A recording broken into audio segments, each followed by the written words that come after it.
On this inaugural episode of Tech Life Without Walls, we will be taking a look at some old computers that I got from a family friend recently. And we're also going to look at the current status of the other systems I've shown off before. So let's get ready and start it up.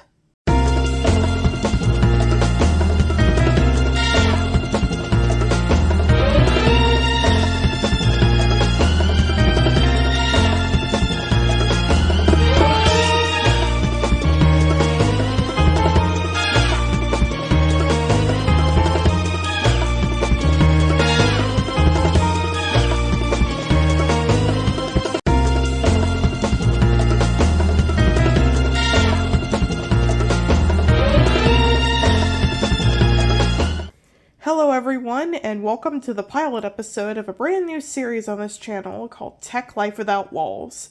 I am your host, TracerPixel128, and this is a show where I'm going to play around with computers and have fun while doing it. The first system we're going to take a look at today is this old, what you would call a beige tower.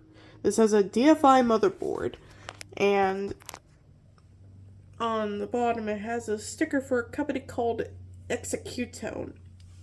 I did a little bit of research on the company before making this video, and it turns out they were a company that specialized in making phone systems for companies. Yeah, the sticker on the back says this was put together by Executone Information Systems Incorporated, and the model number lists it as a InfoStar AP Mini Tower. There's the power ratings on the back of this power supply, assembly number, and the date code. I want to say, is that February 7th, 1998? That seems awfully late for what this is basically an AT system, because ATX was starting to come out around this time. You see there's the power supply, and then it has a AT keyboard connector, which I do not have any AT keyboards on me. I have a PS2 keyboard over there, that old Hewlett-Packard keyboard. They probably remember from a video I did years ago.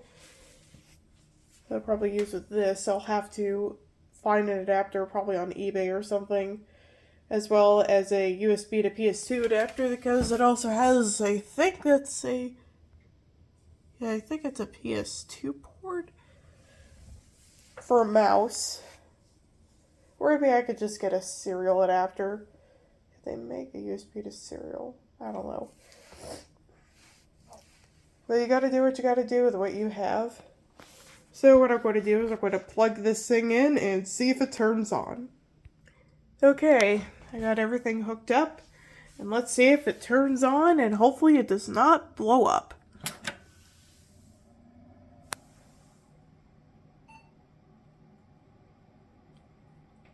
Hey, it works. This has an award BIOS. 16 megabytes of RAM, it looks like. And it has a 133 megahertz AM5X86 CPU, which was basically AMD's answer to the Pentium at the time. So this thing does not have a hard drive, but it does have RAM in it. So I probably might get a CF card and a CF card adapter for this thing and turn it into a Windows 95/MS-DOS machine. That would be pretty cool to see, because I don't think I've covered Windows 9X on this channel. I've covered Windows 7, mentioned Windows XP, I don't think I've covered XP.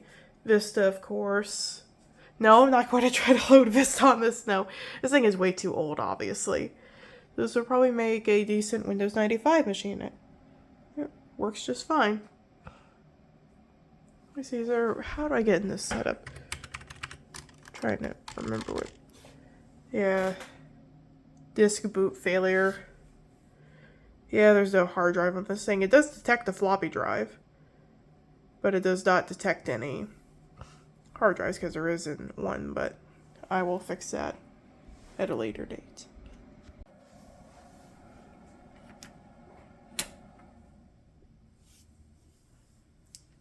That is very satisfying. It's definitely a hard power.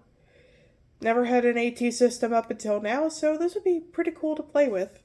Might have some spare floppy disks kicking around that I've turned into Christmas ornaments that I'll use to load software and stuff on it. Oh, I remembered, yeah, I don't have a CD-ROM drive for this. So I'll probably source one somewhere that's era appropriate, or an external one maybe. Actually, yeah, I'll think about something. But yeah, this is the Executone system that works just fine. Now let's move on to another system that works in this collection. The other system in this haul that works is this Dell Dimension E310. This is the youngest of the bunch. This was made around 2005 or 2006. This originally came with Windows XP, and it has a Intel Pentium 4 with hyperthreading processor inside. Specs, it has a Intel Pentium 4 processor. I think it's a Prescott. I forget what the clock speed was. I want to say it was 1.3 or 1.4 gigahertz. It has 1 gigabyte of RAM, an 80 gigabyte Western Digital Caviar SC hard drive, and it's currently running Windows XP Professional Service Pack 3. It originally shipped with Windows XP Media Center Edition 2005 according to the COA on the top, so probably might find the original media somewhere and restore the thing back to where it was before. So what I'm going to do is I'm going to turn it on. I apologize if I sound nasally. I'm currently dealing with pollen allergies, so I apologize. Booting into Windows XP.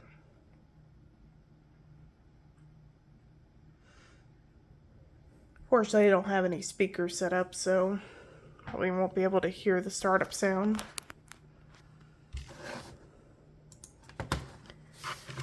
So this is what it's got in it. I have a copy of an older copy of CPU-Z. Let's take a closer look at the specifications of the system. This is a Intel Pentium 4 Prescott. Oh, I was completely off about the clock speed. Sorry, it's actually a 2.8 gigahertz Pentium 4. I keep thinking of like the older ones. I keep thinking of the Northwood or the Willamette. I had one of my first computers, maybe my first computer. It was a Gateway 700 series desktop. It had a Pentium 4. It was probably a Northwood, because it was made around 2002 or so. I had it when I was 3 or 4 years old. Got it around 2004, 2003, 2004. It was the family's computer, but it was one of my first that I remember using. Love to find another one like it again. I also remember it had RD RAM. It was probably one of the last machines to have RAM-bus RAM in it when Intel was still pushing it, because I remember seeing the inside of it when we were taking it to get it recycled, because there was an e-waste thing that happened around 2008 or so. There was like an e-waste event and we took it and it got recycled. And I remember seeing the inside of it, and it had RAM that had heat spreaders and had the Samsung logo on it. So yeah, it had RD RAM, and I'm rambling a little bit, but as you can see, some of the specifications, if you would pause if you would like to read all that. Cache, level 1 cache, and level 2 cache. This has a motherboard manufactured by Intel. I mean, not Intel, excuse me, sorry. Manufactured by Dell with an Intel chipset at Southbridge. It says 1 gigabyte of RAM. Oh. So is the frequency and the speed and everything. These were both manufactured by Kingston. 512 megabyte sticks. And it has built-in Intel graphics. Intel integrated graphics. Yep. And it also shows like the Windows version, Service Pack, and DirectX 9.0C, which I believe is the currently supported version of DirectX that Windows XP can support. I'm going to put this up on a tripod and I'll show you all some gameplay. Currently playing a little bit of Gutterball 2. I filmed a little bit of the footage, but my cat kept jumping up on my desk, so I'm just going to finish this game here.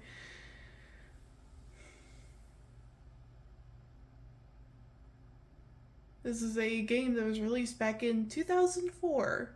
This was originally a real arcade title. Does anybody else remember the Gutterball games by Skunk Studios?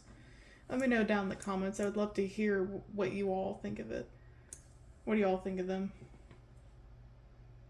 It's a game series I grew up with. I grew up with Skunk Studios games. I don't even know if they're still in business anymore or not. I haven't thought about them in years. Let me know if they are still around. I would love to see what their current games are like, out of curiosity.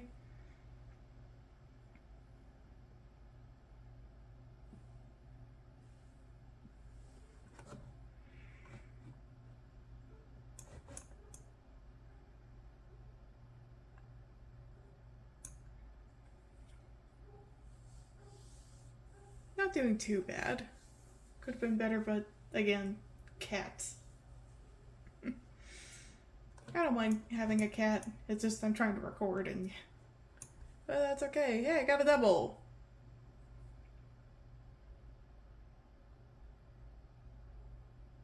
Well, that's nice. Oh.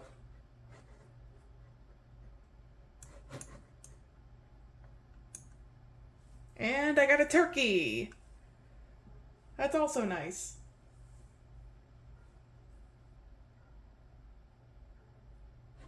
Let's see if I can get 4 strikes.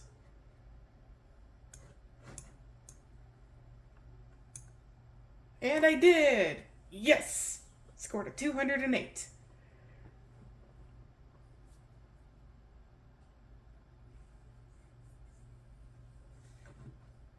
Not bad, actually.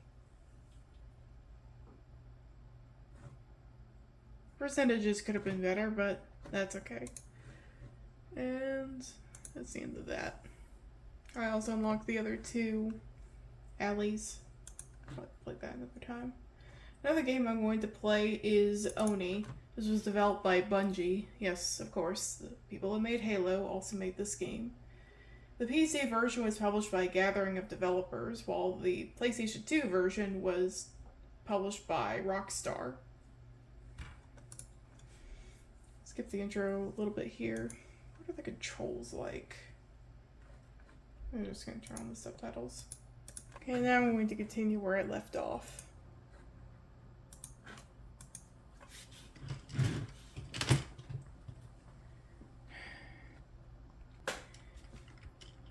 Trying to remember how to play this, it's been a while. Okay, so just holster the weapon. Okay, here's the control console right here.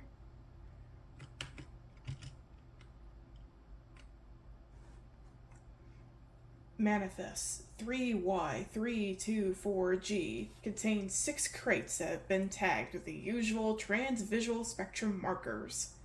They contain ammunition for the Q-31 railgun, recently seized by the TCTF. A second weapon has entered the country and will be in your possession soon. You are instructed to hide the crates until we reclaim them. The ammo is non-volatile, so it won't be dangerous for you or your men to handle. Your greatest danger lies in your discovery. Your greatest danger lies in discovery. Or failure. Ooh.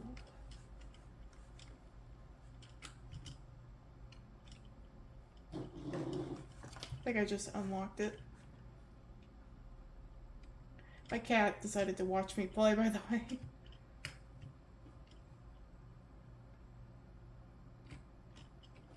Okay, so you need to press Control to open the door. Yep.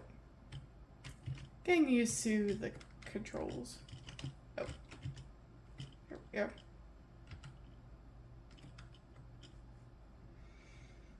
Objective compass training.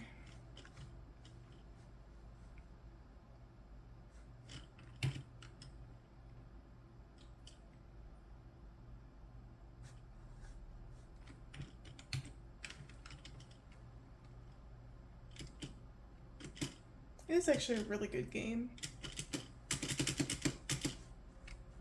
I haven't played it much, but I do enjoy the visuals. Has a late 90s, early 2000s aesthetic. I love how it's anime inspired. You can tell that it's inspired by Ghost in the Shell. Yeah, this will be a collaboration with my love, Yui Tachibana, which will be coming on my gaming channel soon, so stay tuned for that. We'll be covering the PlayStation 2 version, which I have somewhere. I don't have a PS2, so I'll have to emulate it. Yeah, I already went to the store.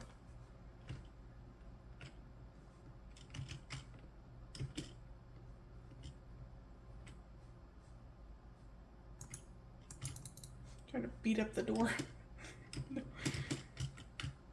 Okay, whoa.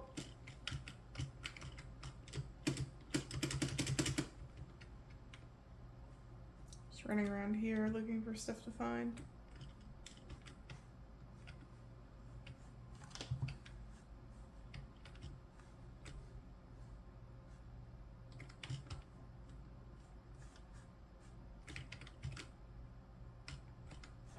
Yeah, I need to find the console to open that door.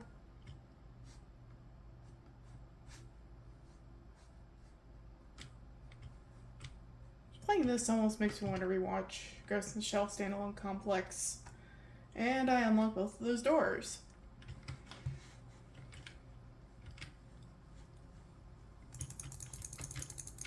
Just took down that guy.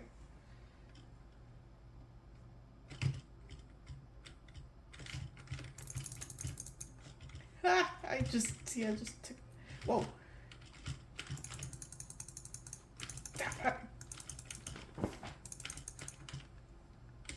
Okay.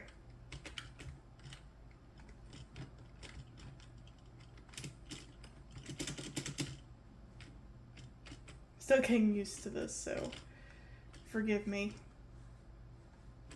It's still pretty fun, though. Yeah, I need to unlock those doors. Hold on, where am I going?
This is not going to be a full playthrough and just testing to see what games can be compatible with this system. So it plays, so this so far plays any game from early 2000s, probably 2001 to 2004-ish. Probably would not, I don't know if this thing can handle Doom 3 or Half-Life 2. Might have to check. Probably not. Probably might need something much a little... Probably needs something a little more powerful, a little more beefy. It's like some kind of machine or something. Yeah, just walking around, looking at the environments, and I'm still alive. Yeah.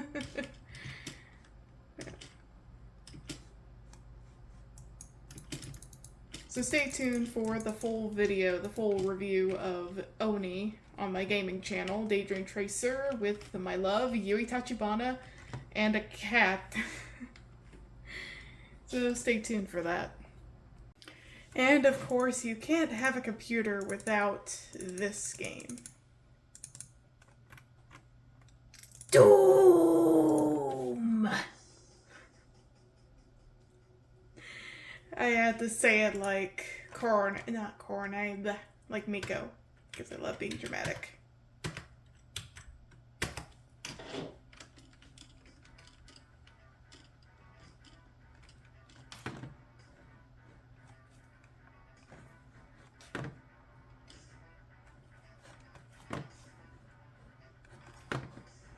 Everyone knows this game.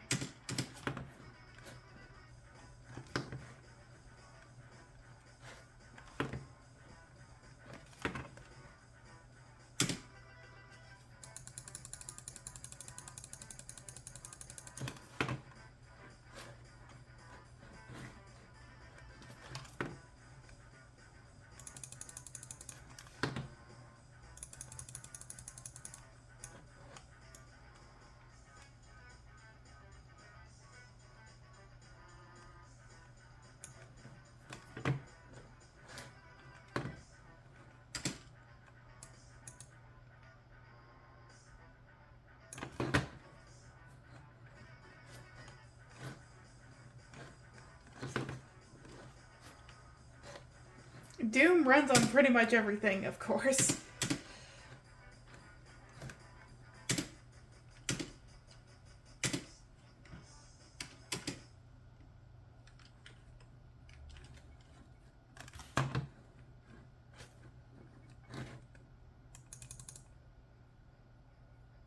course, can't hear any sound because I don't have anything hooked up. I have to admit, I never really played the original Doom much. I mostly prefer Doom 2. I have that on here as well. My goal is to have Doom running on every single computer I have that I own, because of course, it runs on pretty much everything. Everyone knows that.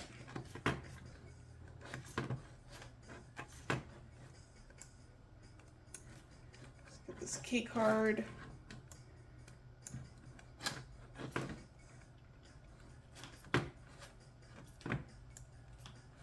On this dude. Come on.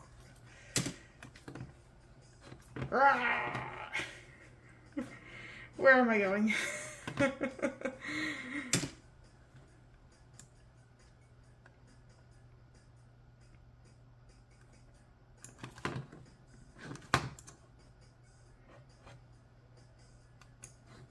I'm gonna use cheats this time. Just for that vanilla experience.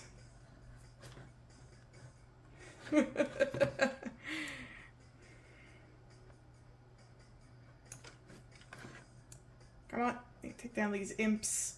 Come on. No, don't kill me. Ah!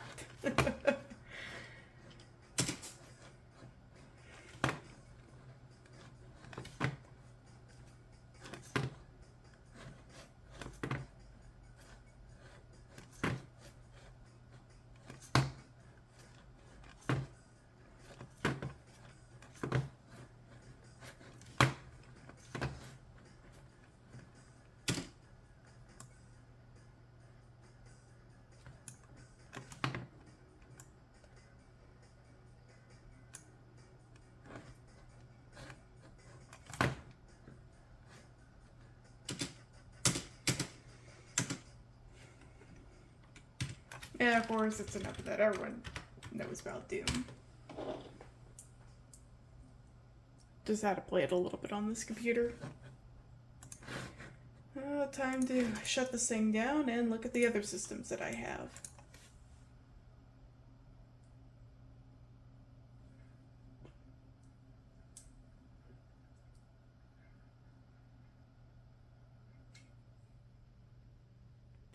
Now we are going to take a look at a system that you've seen many times on the channel before and needs no introduction. This is my HP Pro 3000, who I have affectionately named Musumi. And for any of my longtime viewers, you know why I named it that. Let's turn her on.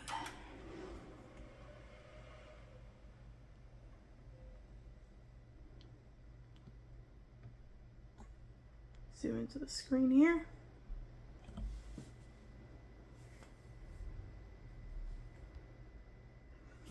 Actually, just move the camera closer.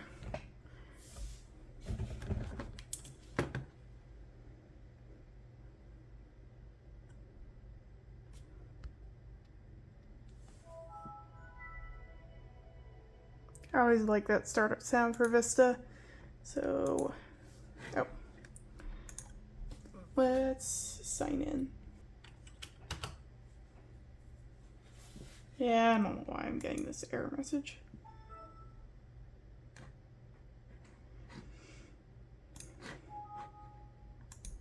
Yeah.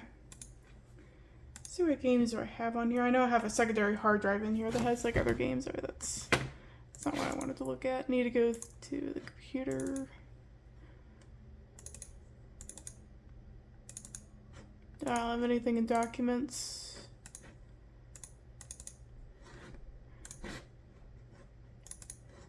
Yeah, just stuff from the. I do have the 3D Mark benchmark, and then I have like the Diner Dash games on this drive, and then on another drive I have another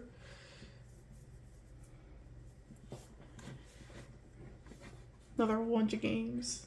Nothing much has been done to the system in a while, but I can pull up the CPU-Z and look at the specifications of the system. Okay. Yeah, this is an Intel Core 2 Duo E7500. It's a Wolfdale, clocked at 2.93 gigahertz. It has a motherboard manufactured by MSI for HP with an AMI BIOS. It has 4 gigabytes of RAM. This could support up to 8. SPD. One of them is a Micron stick. And then for the graphics, it has an AMD Radeon HD 7770. I also have an NVIDIA GeForce GTX 500 series somewhere that I use as a secondary graphics card for the system, but the Radeon works just fine. There's a benchmark and then the about. So yeah, there really hasn't been much done with this system, so let's just open up command prompt, just do WinVer. This is running the unofficial Service Pack 3 by WinClient. I forget the numbers in their name, and Zymonite. They did a pretty good job with Service Pack 3, with the unofficial Service Pack 3 of Windows Vista. It has like all the updates, the extended kernel and everything. It is awesome. Oh, it would help if I zoom out, because I had to zoom into the WinVer window. Yeah, I hadn't really done much with this system. Might do some other stuff, but that's all I have to say about this system. Let's move on to the next one.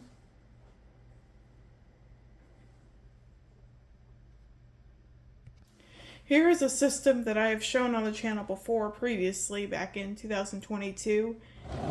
This is my Surface 3. This is the 64 gigabyte model that was on the AT&T network at one point.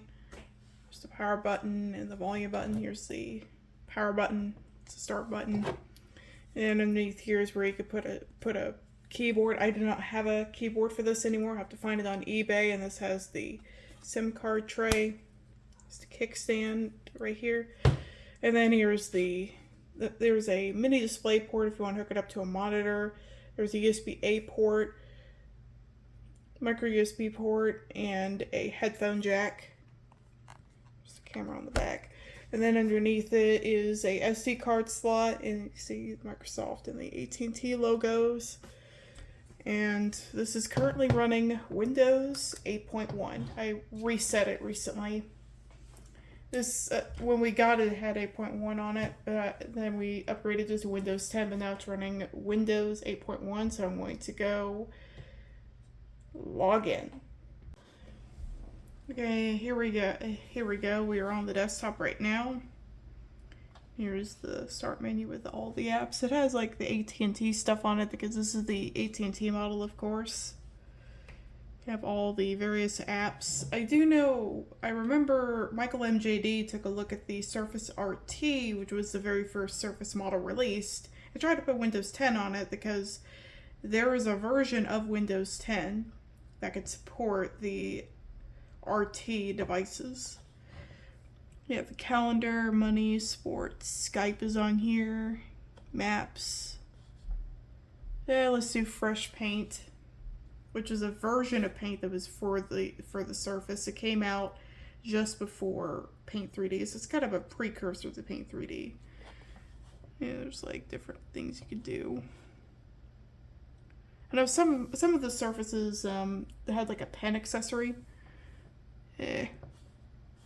I'll just do a new one. New painting. No, I don't want to paint a picture of a tiger later. Let's do a new picture. You could just, just use your finger like that. It's like watercolors. Just make like a... There we go. There's our new masterpiece.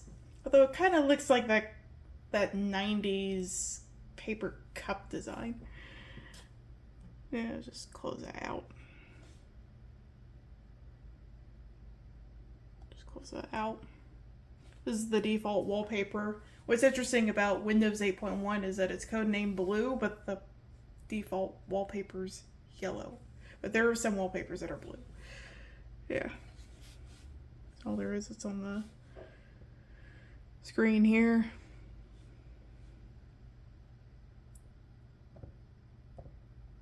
Yeah. Bluetooth is off. You can connect like a Bluetooth keyboard or tablet. Well, drawing tablet if you like. I think there was also a pen accessory for this. Internet Explorer is still on here. I don't have a keyboard for this. I'm just using the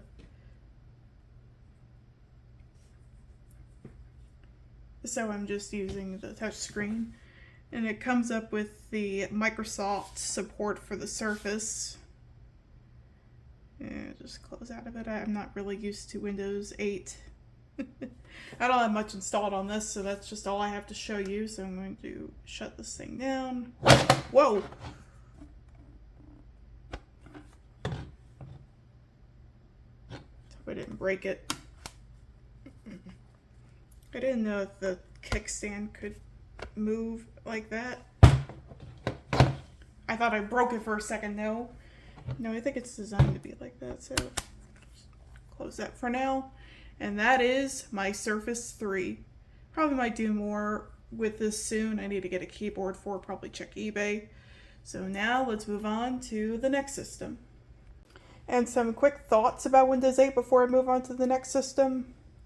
Personally, I didn't think it was that bad either.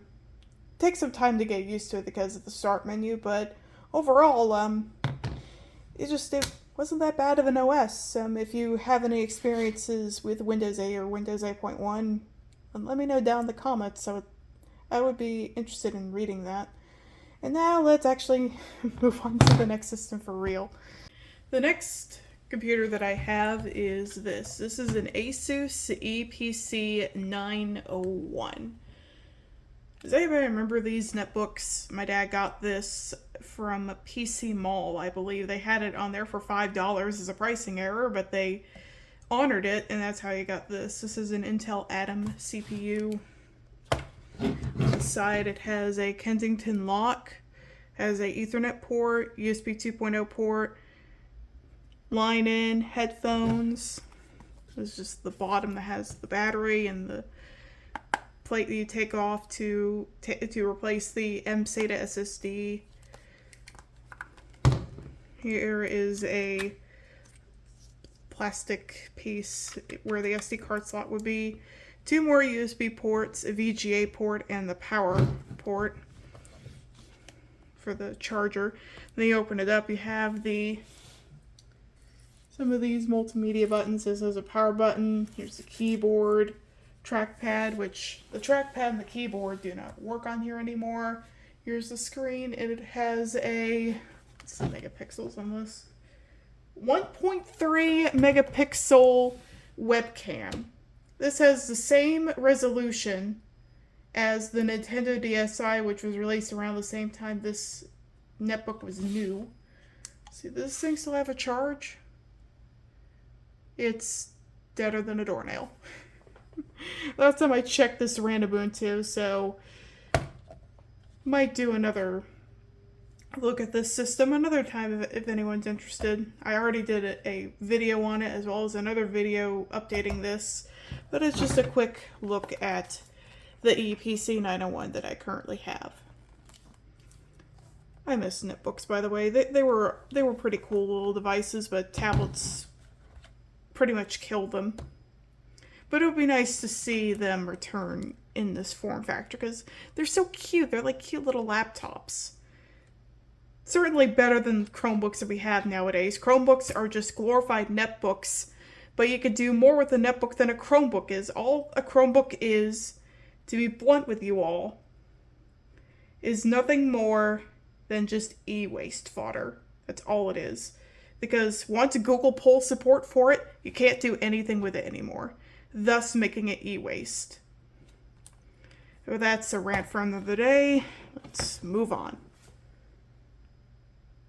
And here's another system that I haven't shown in a while. This is my mid-2010 Mac Mini. I've done so many videos on this. There's an entire playlist that you can see that I'll put the link to down below or up there, wherever YouTube decides to move its descriptions to. But anyways, here it is. This is the very last Mac Mini model to have the Super Drive on the front, which works pretty well.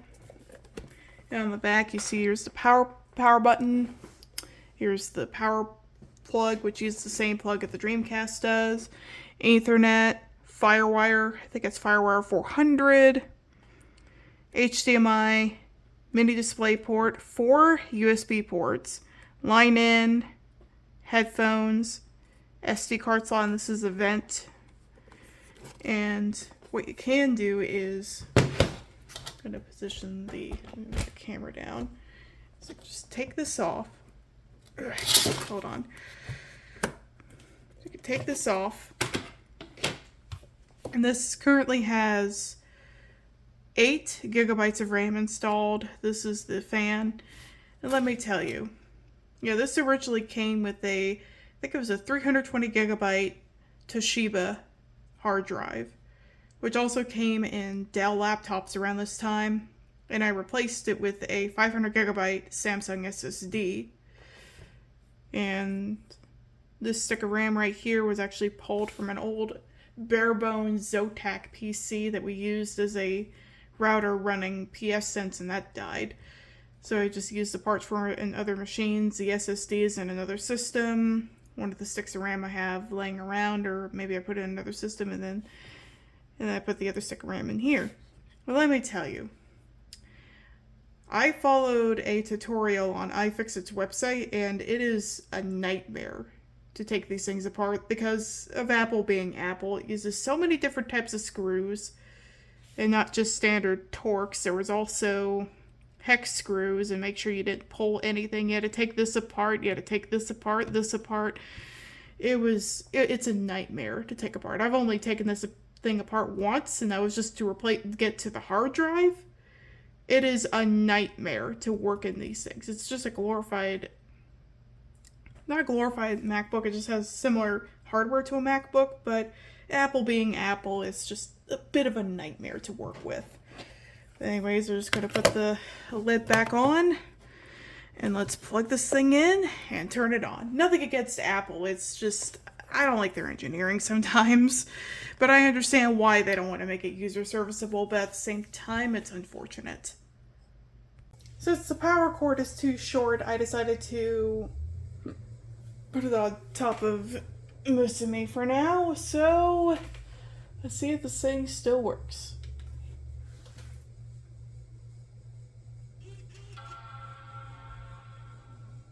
Hear the chime.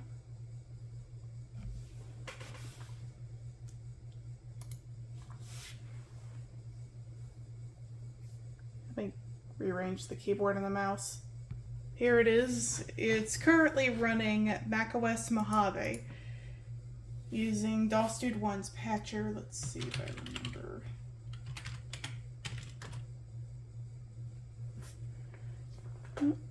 I don't remember the password. It's been a while since I was last on this. Yeah. I have like all my stuff, music and everything. Let's go to About This Mac. I don't have much on here. I might mainly just use this for GarageBand. I can load. Okay. This has a 2.4 gigahertz Core 2 Duo with 8 gigabytes of RAM. It has a NVIDIA GeForce 320M GPU with 256 megabytes of video memory. It detects the display, which is a 27-inch Acer that I've been using for years. It shows how much is available, as well as the memory slots that it has. Yeah, I doubt I'll ever get any Apple Care for this.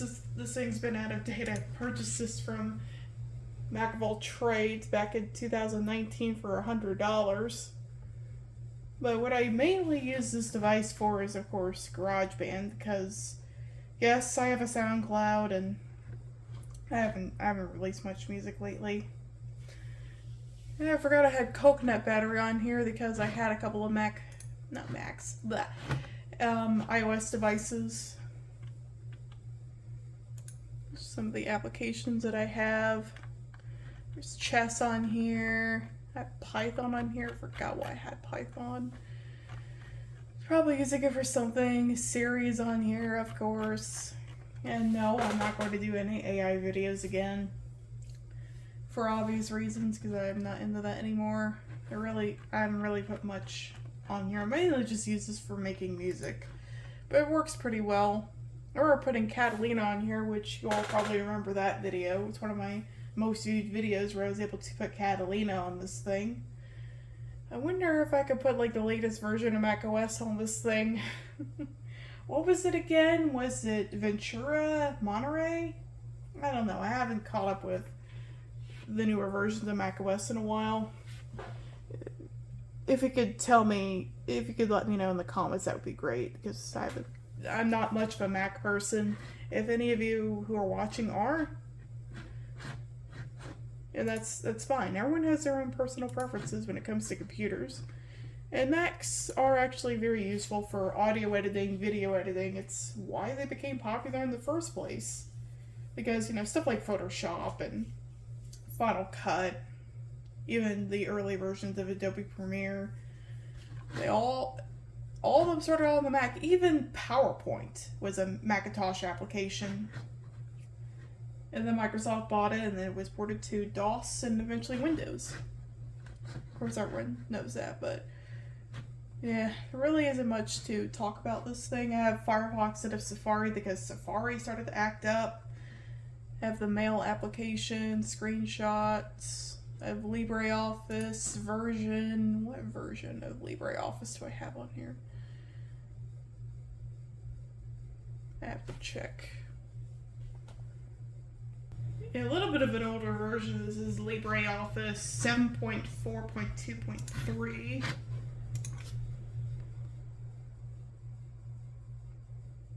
Yeah. Again, not much to say about this Mac Mini, but it works pretty well. It originally came with 4 gigabytes of RAM. Well, actually, no, I think it originally came with 2 gigabytes. But I put 8. Well, it originally shipped from the factory with 2 gigabytes, and when I got this, it had 4. I had one 4 gig stick, and then I put in another 4 gigabytes from another computer. And it works pretty well. I once ran Ubuntu on this thing, which is another video that I talked about. And so I'm going to show the last few systems and wrap up the video.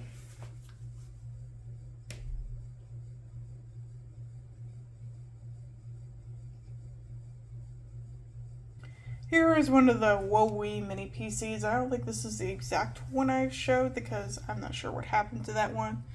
But here it is. It's currently running Linux Mint and it's hooked up to my dad's ham radio setup. That's what he's using it for right now. Here's another system I haven't shown in a while. This is the Alienware M17R5 AMD. I'm going to go sign in. This is currently running Windows 11 as it shipped from the factory. I recently reloaded it and got rid of a lot of the Alienware bloatware this thing came with. And it's actually running much better now than it ever did before. I haven't logged into this thing in a while, so that's why it still says welcome. Not interested. Whoa. I'm not interested. Skip. You can tell I haven't really set this thing up. Only save files to the PC. I could care less about all that. No.